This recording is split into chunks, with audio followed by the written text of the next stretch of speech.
Welcome! Today I'm going to talk a little more about the brain. So the brain, as I have so eloquently drawn here, is composed of three main parts.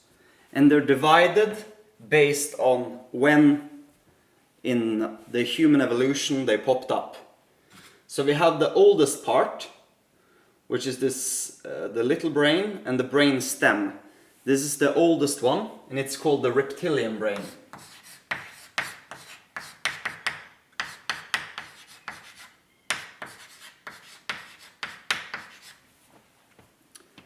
It's the oldest and most essential, and it deals with instincts and driving all the automatic functions of the body. So you know, heartbeat, breathing, and all that. Then you have this green part in the middle, which evolved later, which is called the limbic system.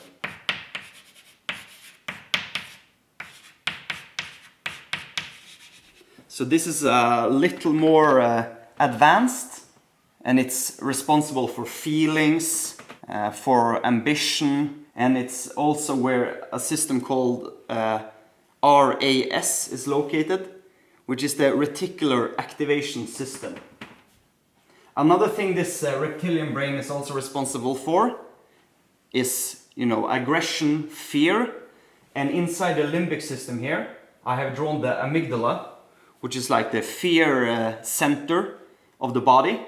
And even though it's in the limbic system, it's part of the reptilian brain.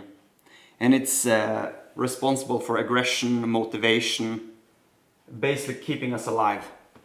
And then the last part, the least essential one, is this blue big brain here called the cortex. And you can think of this like your conscious living person. This is your planning, this is your thinking, any conscious choice, analysis happens up here. And because they were made at different times, they control at different levels. So you can say the reptilian brain is the oldest one. It started evolving 400 million years ago, up to 2 million. The limbic system is a little younger. It's 20 to 60 million years old. And then the cortex, the last part, it's evolved the last 2 million years and up to 0.2 million. So this is 200,000 years. That's when we say that the Homo sapiens, our species, finished evolving. And that's why you could say that 200,000 years ago we had pretty much the same brain as we have now. So you could say this one is the main boss, makes all the decisions, and then the limbic system comes with suggestions and alternatives, and then the cortex, it throws like spices on the top. So how is this? How do you see this in real life?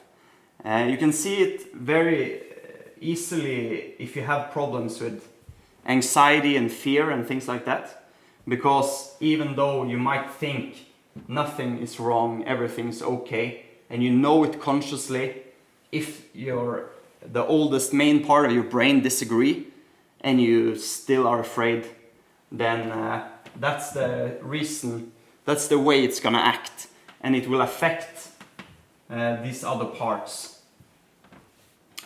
So that leads us to the problem of how do you get control when it's all these non-cognitive things that control us, since we only have control of this blue part. Well, as I told you before when I spoke about this limbic system, you have what's called the reticular activation system. And that's a system that's in the middle of the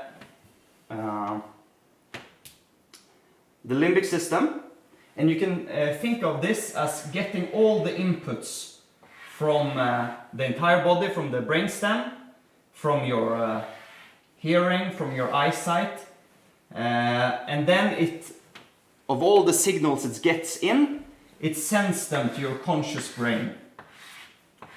and it also sends them to the amygdala, which is the fear central. So what does this RAS do? Well, it's like a spam filter.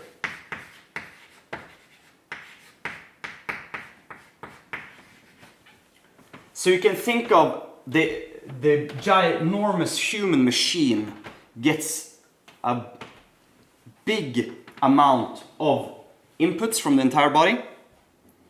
You can try to guess in your head how many. I'll give you 3 seconds. So into this filter we get 30 to 40 million inputs every second.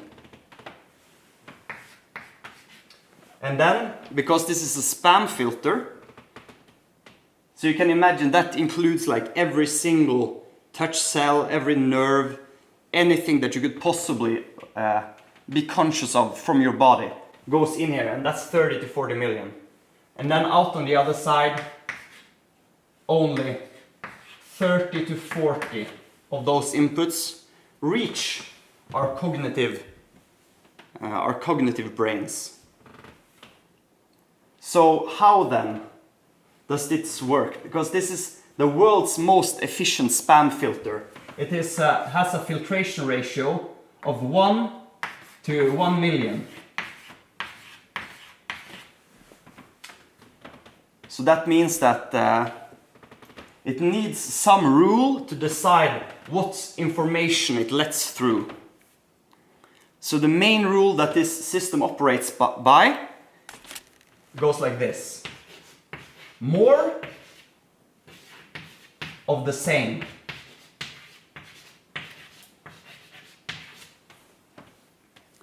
And how I need to clarify this because it's easy to misinterpret. So the way this works is it's filtering out things. And then whatever works, it just keeps filtering that way. And there's like an evolutionary reason for this. Imagine that I'm out in the woods and I'm picking berries to survive. And I'll see this red berry far away in the bush over there. And then I eat it and it tastes good and I survive. Then the brain knows, oh, I need to be conscious of small red things far away in the bushes. So that means that because something worked in the past, it will keep filtering that. And for instance, when you're walking out and it's raining and you see a little puddle with like bubbles in it, since you never really cared about those bubbles, you won't really start caring about them out of nowhere. But that's the fun part with this system, is that this RAS system is very easily programmable. So that means that if I want to be more aware of a certain thing, I can think about it and look for it. And by doing that over time, I can reprogram the way the automatic filtering is going. So you can think of this, the way this system works in practice is like if you're in a room and somebody say, oh, it's cold in here. Suddenly everybody who heard that, or suddenly they feel more cold. And that's because they got an input to the system of something they should look for. And now when they're looking for it, they get more of the same. Because imagine when you have 30 to 40 million inputs to choose from every second, it's very, very likely that one of them will be related to cold. And that's why you have a main problem with a lot of scientific inquiry and other types of arguments is this confirmation bias. And that's because you were always programmed to find more of what you already have.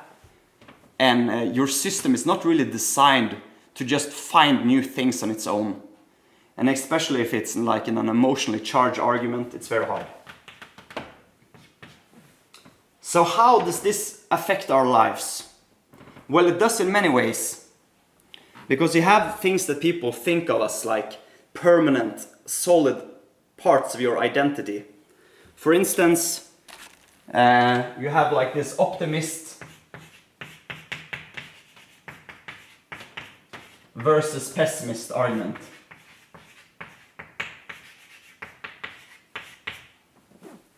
And you can think of it in terms of this system. So imagine that your whole life, you're only looking for the negative shit. So you're training your system all the time to find like all the things that can go wrong. You're always looking for what kind of way you have insulted somebody, or you're always very consciously thinking about how you might be bothering people in like a social setting, if it's maybe like social anxiety or whatever. And because you keep training your brain to look for that, it will keep doing it on its own. And always, no matter if you see the same glass as somebody else, you will see the half emptiness of it, and somebody else, an optimist, will see the half fullness aspect of it. But that's just because they've been from earlier in their life always looking for the positive. And when you do that, well, when you have 30 to 40 million things to choose from every second, of course you can always find something positive. You just have to train yourself to do it. And that's how you program this system. In the start, you're actively looking for instance, the positive things. I imagine most people would want to be more optimistic. So that's why I'm taking this approach.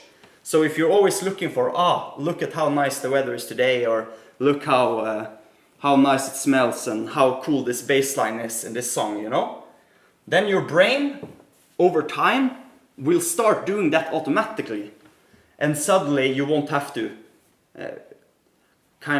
put in the effort. You will automatically be optimistic, or you will automatically look for solutions instead of looking for problems.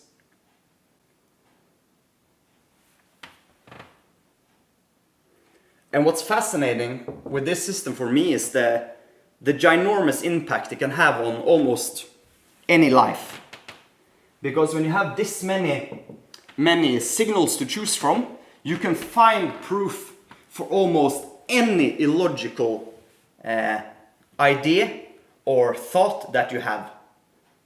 So in World War II, you had these kamikaze flyers who crashed their planes into boats because they thought they were going to get eternal life in the heaven with the emperor or whatever. And if you're selecting always the signal, the 1 in a million signal that is confirming your belief, then you can always find something illogical to believe in, because your brain is automatically picking out that signal for you. You can imagine, it was some scientists in the 1500s, maybe it was Kepler, I don't remember. Anyway, he sent like letter to this king about his discovery. And then later, like the king was, when things got published, the king was like, "Why didn't you tell me this? I would have funded you instantly. You wouldn't have to go around for so long without any progress." And the problem was that the king had like a servant who looked through the mail. And the servant threw away all this mail because he was like a man of the church and he didn't believe in the science.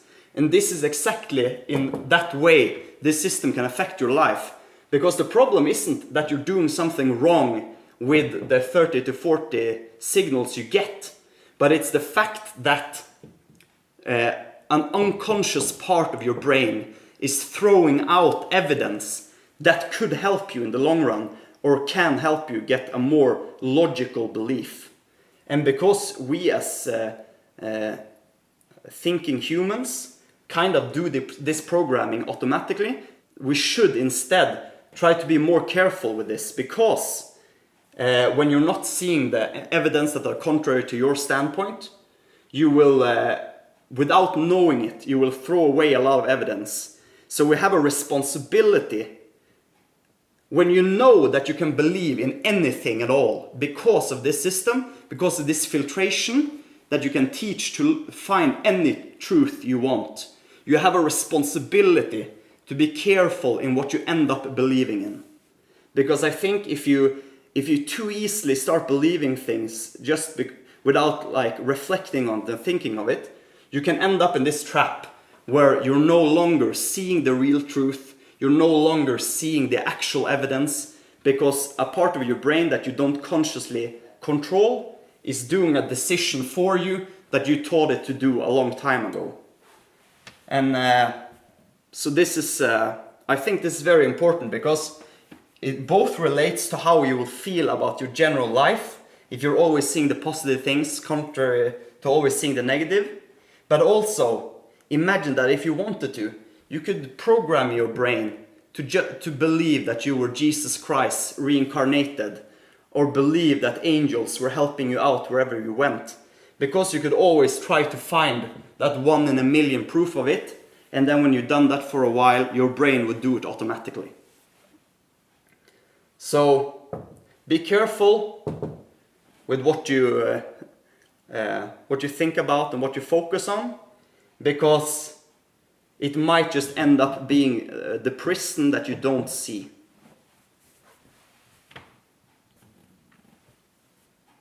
And the last point, I think, is more related to anxiety and things like that, is the fact that this system also controls the amygdala and controls your emotions. So if you're always looking, for instance, for those kind of awkward interactions where things didn't go so smoothly in a social settings or whatever, then you can keep finding those wherever you go. But you have to kind of look for the ones where things go well, and then your brain will do it automatically. And then suddenly it won't send as many negative signals to the amygdala. And then also because the emotional response isn't as high, when it's not getting as much input, it will also be easier to actually get more comfortable in these settings, and not just pretending that you're more comfortable or whatever. That's all I had today.